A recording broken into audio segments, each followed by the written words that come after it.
She was only 11 years old, too young to understand the cruelty of the world, too young to face death. But in her final moments, she said words that shocked everyone around her, words that would change the heart of her killer forever. This is the story of the girl who chose forgiveness over hatred, the story of Saint Maria Goretti. Maria Goretti was born in 1890 in Italy to a very poor farming family. Life was not easy. Her father died when she was just 9 years old, leaving Maria to help her mother care for the family. Despite the hardship, Maria was known for something rare. She had a heart full of faith. She loved prayer. She loved helping others, and she dreamed of receiving Holy Communion. Those who knew her said she had a purity and kindness far beyond her age, but evil was already watching. Living near Maria's family was a troubled young man named Alessandro Serenelli. For months, he watched Maria. His thoughts became darker and darker. Then, one afternoon in 1902, when Maria was alone, Alessandro attacked her.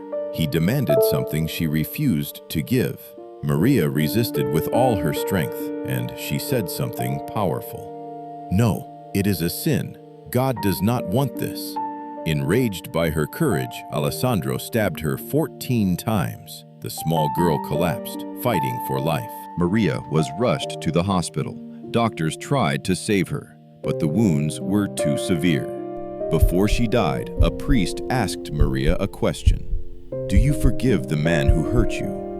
Through pain and tears, the 11-year-old girl whispered, "Yes, I forgive him, and I want him to be with me in heaven." Shortly after saying those words, Maria Goretti died. But her story was not over. Alessandro Serenelli was sentenced to 30 years in prison. At first, he was angry and violent, but one night, something happened. He had a dream.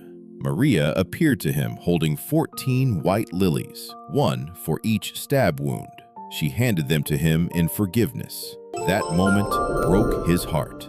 Alessandro began to repent deeply. He changed completely. Years later, he was released from prison, a transformed man, and he spent the rest of his life seeking God's mercy. In 1950, Maria Goretti was declared a saint by Pope Pius XII. Something unbelievable happened that day.